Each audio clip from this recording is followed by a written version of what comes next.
आपने मुझे बजट 2024 पे बोलने का अवसर दिया।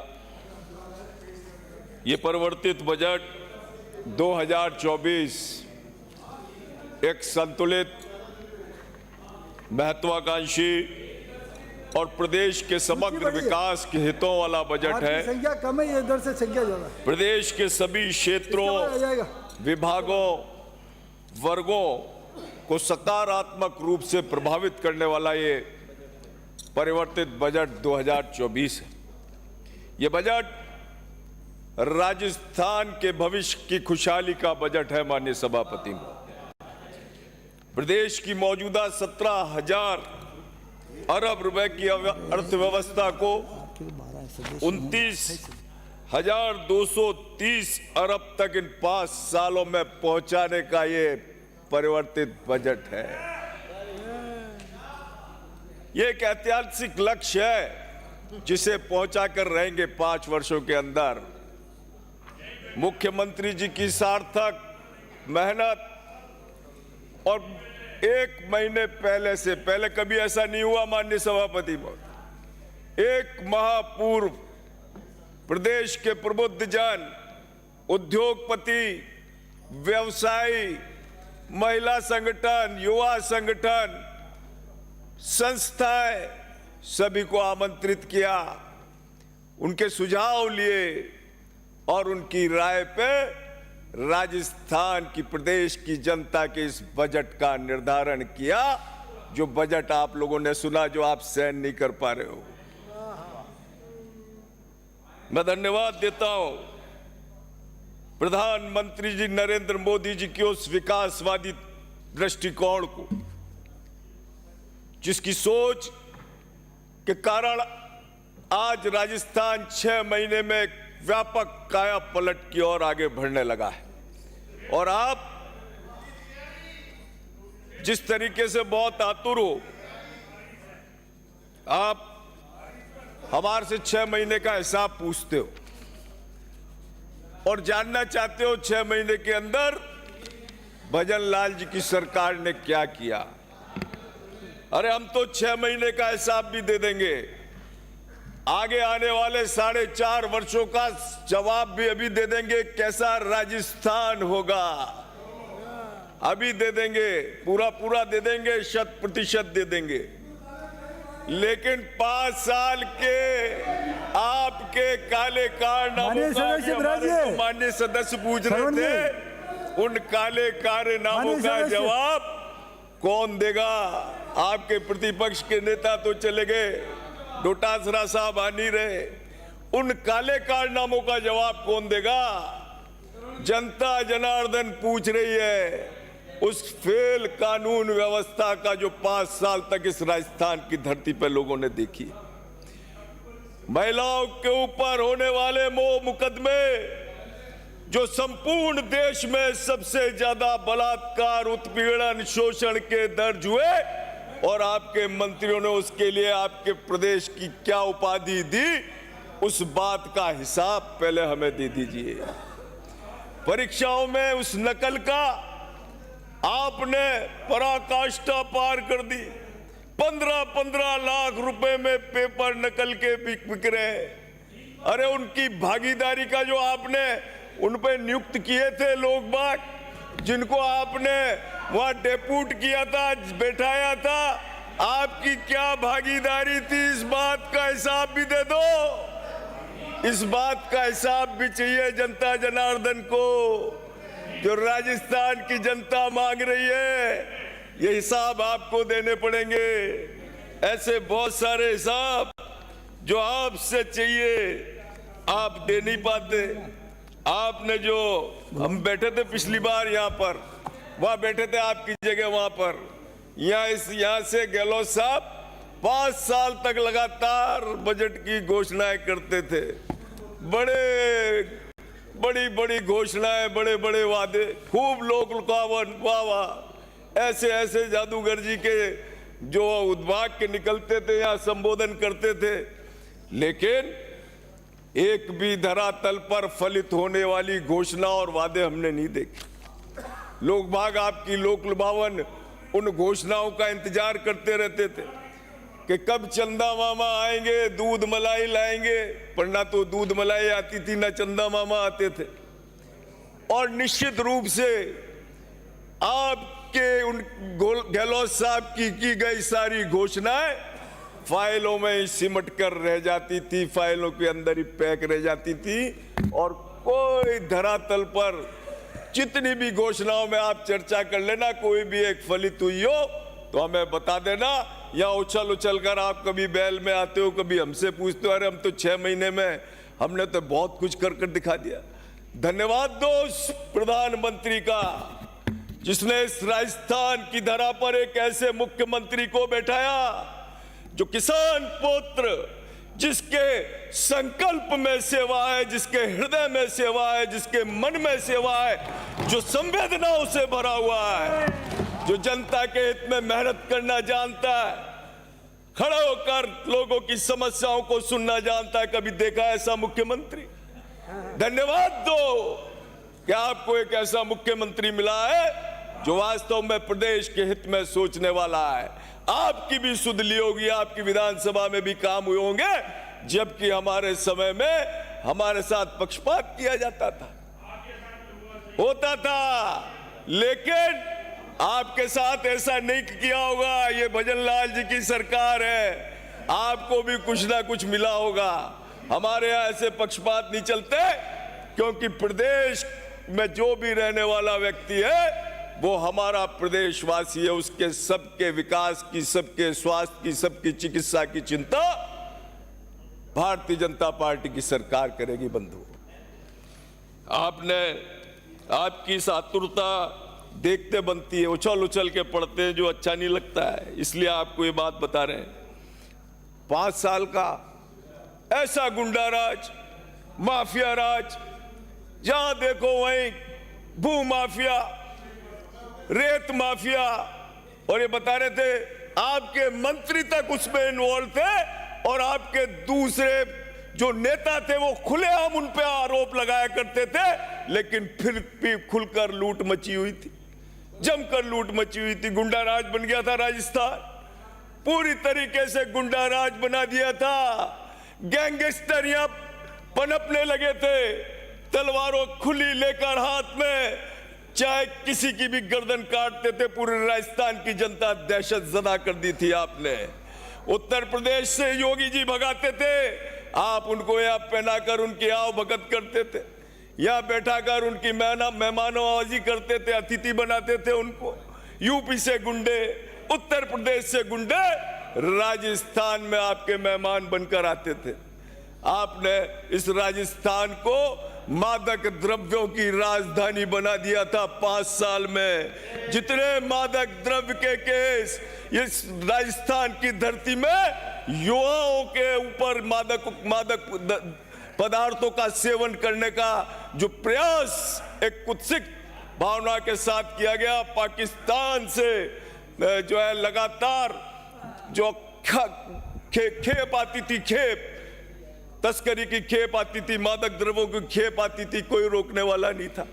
लेकिन आप सोचो इस 6 महीने के अंदर एंटी गैंगस्टर फोर्स लगाकर उन गुंडों को नेस्तनाबूद करने वाली सरकार, भजन लाल सरकार, पूरी तरीके से आज गुंडागिर्दी बंद हो गई राजस्थान में। जो गुंडे सीना तान कर चलते थे, तलवारें फहराते थे, गैंगस्टर गैंग चलाया करते थे, वो गैंगे कहां गायब हो गई आज? ये आपको विचार करना होगा।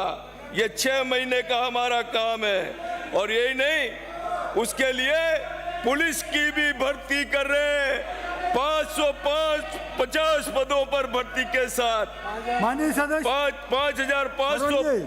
5,500 पुलिस वालों की भर्ती कर रहे हैं। शरण जी, जयपुर कमिश्नरेट में सिक्योरिटी पुलिस फोर्स का गठन कर रहे हैं। ये दृढ़ इच्छा शक्ति है। वो माफिया राज भी खत्म हो गया। श्रवण जी, आपके यहाँ भी कोई माफिया हो तो बता देना, उसको भी खत्म कर देंगे। ये हमारी, जिस तरीके से आपके जितने भी एंटी गैंगस्टर हो, कोई भी नाम हो, आपको डरा रहा हो, धमका रहा हो, मैं बताना, ये भारतीय जनता पार्टी की सरकार है, सबको नेस्तनाबूद कर देंगे। आप निश्चिंत रहो। आपने तो भ्रष्टाचार की पराकाष्ठा को ऐसा पार किया। ओहो, बता रहे थे अभी माननीय सदस्य हमारे, क्या अलमारियों में नोट मिल रहे हैं, गजब हो रहा है, खुलकर सोना मिल रहा है, नोट मिल रहे हैं, सब जम के भ्रष्टाचार आने दो। यहां तक कि पाकिस्तान के माफिया तस्करी नहीं, आपके पुलिस कर्मी भी सिंडिकेट बनाकर इन सारे मादक द्रव्यों की तस्करी में लिप्त थे। ऐसे बहुत सारे उदाहरण आपको तथ्यों के समेत हम दे देंगे। और आपकी सरपरस्ती में वो शामिल होते थे। और इसके अलावा आपकी जो संस्कृति थी, रेवड़ी बांटने वाली संस्कृति, आपने क्या हाल कर दिया राजस्थान का। मुफ्त में मोबाइल भी ले जाओ, और मोबाइल भी आप सबको नहीं दे पाए। बेचारी महिलाएं, उनमें भी छांट के ये इस विधायक के 500 महिला कार्यकर्ता, भैया इसको दे देना, इसको 300 दे देना। अरे काय के आपके फ्री की रेवड़ियों में आपने पैसे ऐसे बर्बाद किए। आपने राजस्थान को सर्वाधिक घाटे लेकर सर्वाधिक कर्ज वाला प्रदेश बनाया, आपने बनाया। 2018 में जब आपने सरकार बनाई थी, तब राजकोषीय घाटा 25,342 करोड़ था। 5 साल में बढ़ाकर आपने इसे 58,212 करोड़ रुपए कर दिया, जबकि नियम अनुसार 3% से ज्यादा इसका नहीं हो सकता, अधिक नहीं हो सकता।